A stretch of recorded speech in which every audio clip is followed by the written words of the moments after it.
United States Army presents The Big Picture, an official report produced for the armed forces and the American people.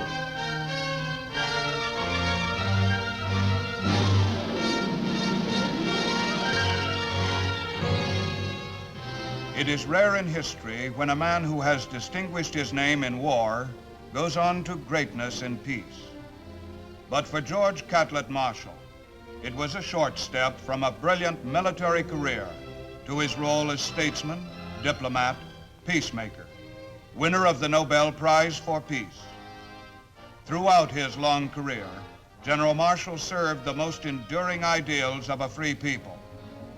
His record has represented the best in the democratic tradition. Walter Cronkite, distinguished correspondent, is our guest narrator as the U.S. Army proudly turns back a page of its own history to salute citizen soldier George Marshall. The Marshall family had settled in southwestern Pennsylvania a few years before George Catlett was born in 1880. At Uniontown, he entered a slow-moving world that was more a part of the past than of the future. Marshall's boyhood passed quietly, and the only contact this serious child had with the Army he would someday serve came secondhand through his father's recollections of the Civil War. America's Indian frontier had only recently been tamed, and the stories of Carson and Custer were still fresh enough to excite the imagination of any boy. Looking backward over the years, it's hard to find the precise reason why young George Marshall decided to make the Army his profession. But choose it he did, and he began his soldiering at a soldier's school. The Virginia Military Institute had trained many distinguished Army men before George Marshall arrived in September 1897. It once boasted Stonewall Jackson as a member of its faculty. VMI provided the kind of environment calculated to encourage a young man with Army ambitions, and Marshall, in his 4 years at the school, rose to cadet first captain. He was an honor graduate with a reputation for military skill and knowledge which was to follow him throughout his Army career. He was a young man with a passion for facts and the ability to apply them imaginatively.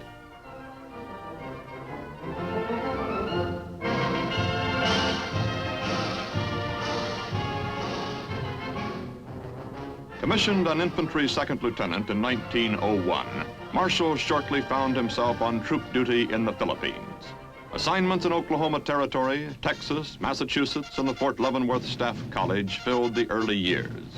He studied and soldiered, and by the time the United States began to mobilize for war in 1916, George Marshall had become a captain in the regular Army.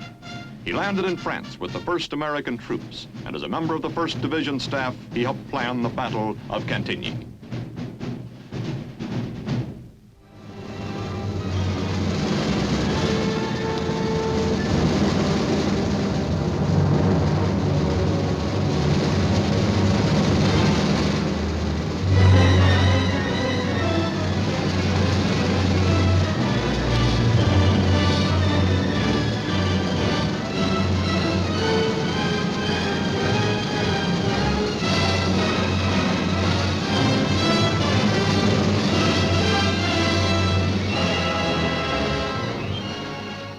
As Chief of Operations prior to the Meuse-Argonne offensive, Marshall planned the successful movement of almost 1 million troops, which made the great Allied breakthrough possible.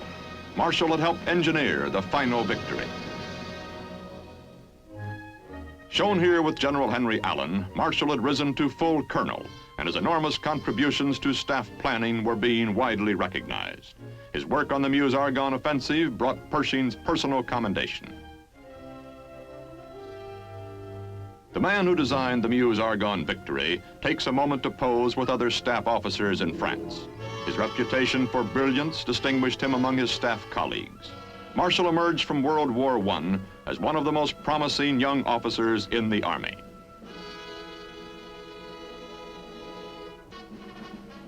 Assigned as aide to General Pershing, Marshall's work kept him in close contact with the AEF commander during the last days in Europe.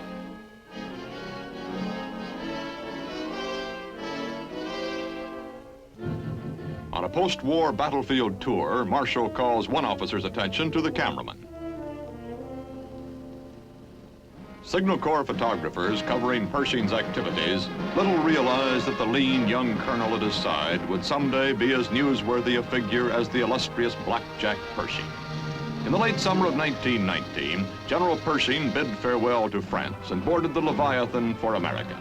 With him went Colonel George Marshall, proud of the reputation he had acquired as a military planning brain, disappointed in the fact that he had been considered too valuable to spare for the combat command he coveted. Pershing recommended Marshall's promotion to brigadier, but the war's end prevented it. The two things most important to a professional soldier's career, command and promotion, had been denied Marshall, either through unfortunate timing or because the talents he possessed were considered too precious to squander on the battlefield.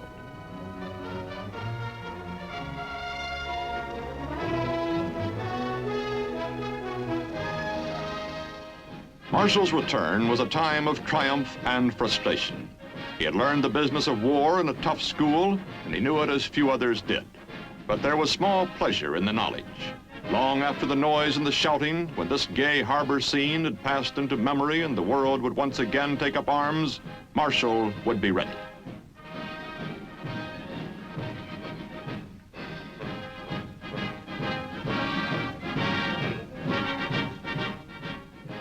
But as the Leviathan docked in New York, he was still an obscure staff officer with a cinder in his eye. Following Pershing meant a constant round of official appearances. These were the years when American defense policies affecting the future security of the nation were being decided. The post-war role of the Army was debated by both military and political leaders. Pershing believed in a tight, hard, professional force backed by a large citizen army. In Marshall, he found an enthusiastic supporter. It was this kind of army which had brought victory out of Europe in 1918.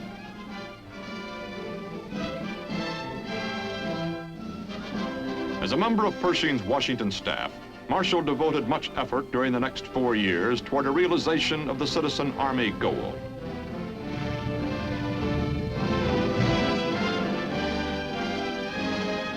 In 1924 brought duty with the 15th Infantry Regiment in Tientsin, China. With the commanding officer of the 15th, Colonel Newell, Marshall posed for a rare picture in mufti. This was his first actual troop assignment in almost 10 years. The 15th Infantry was operating well enough when Marshall joined it as executive officer. But by the time he left, it had become a crack outfit. In the middle 20s, China was fragmented by civil war and revolution, and the private armies of Chinese warlords fought in all parts of the land for national advantage. The mission of the 15th Infantry was to help protect both American trading concessions and American lives. It was a tense but quiet assignment for Marshall, and before he finished his tour, the 15th had acquired a reputation for smart appearance and snappy precision. It could outperform and outshine every other garrison regiment in Tientsin.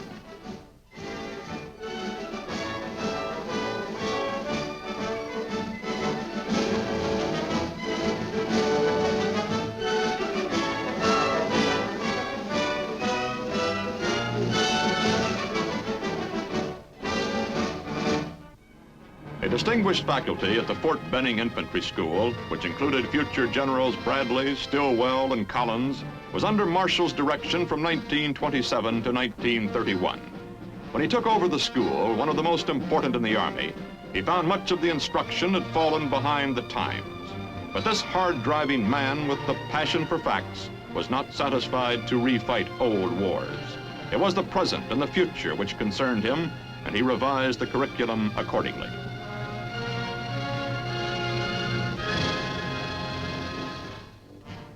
During the 30s, the world caught fire, ignited by a handful of global arsonists who enjoyed their work. Germany threatened to even the score for her defeat in 1918. On the other side of the world, the Japanese were introducing their neighbors to their own brand of arson. China felt the brutal aggression directed by the Japanese warlords. The Japanese onslaught of China carried out the ambitions and aspirations of a nation bent on territorial conquest.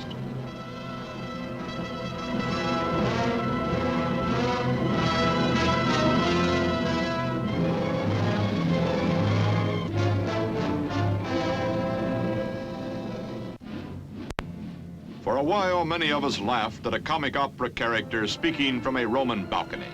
But his intended victims in Ethiopia did not laugh. They were a proud and fierce people determined to resist the Italian dictator's aggression. Benito Mussolini invaded the tiny African kingdom anyway, and another piece of earth caught fire.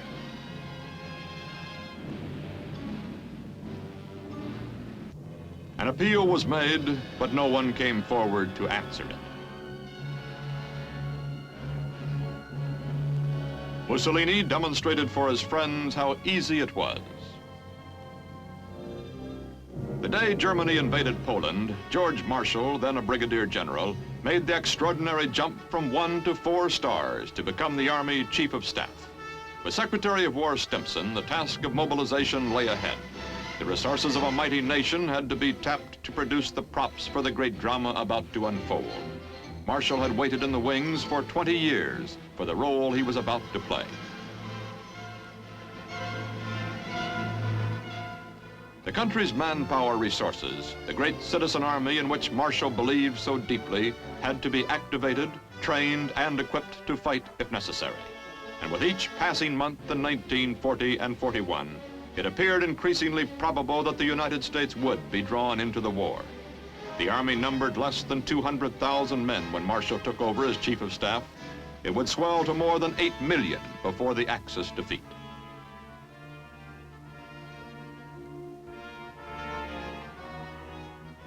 The accumulated experience from the early days in the Philippines, Cantigny, and the Meuse-Argonne, from the staff work with Pershing and the seasoning in China, from Fort Benning to the National Guard and the CCC during the Depression. The sum total was imaginatively applied by George Marshall in directing the American Army during the war. It was as if every single year of his career in some way related to the monumental task he undertook. The American military buildup was just beginning to gain momentum when the Japanese attacked Pearl Harbor.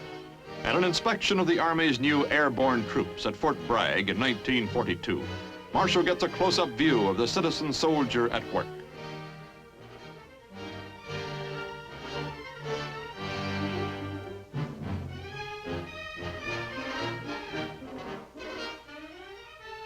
Field soldiers never knew when the Chief of Staff might make an appearance such as this one at the Jungle Warfare Training Center in Hawaii. Marshall might do his thinking and planning in Washington, but it was from the field that he drew his facts. A gifted observer, the smallest detail did not escape him.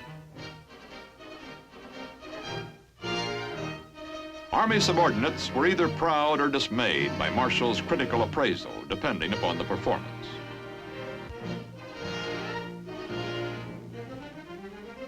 Jungle training was a new experience for American troops, but it was clear from the beginning that in order to win the war in the Pacific, our soldiers had to beat the Japanese at their own game.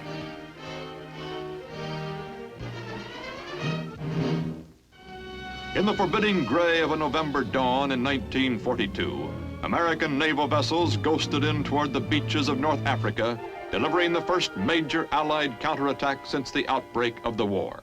Their objective? The German Afrika Korps in Tunisia. The enemy was led by Germany's ingenious Field Marshal Erwin Rommel, the Desert Fox. His veterans already had been baptized by the battle-toughened British Tommies. Desperately, with everything they had, the Germans fought to keep from being pushed into the sea.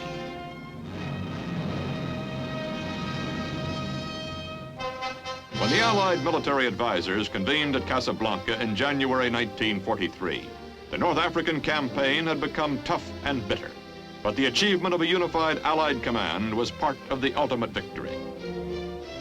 Marshall had worked tirelessly to achieve a smooth-running command organization at the highest American level. He held the President's trust and regard and was consulted on every critical decision affecting the conduct of the war. Marshall's diplomatic skill helped reconcile many opposing points of view with British leaders during the Casablanca Conference.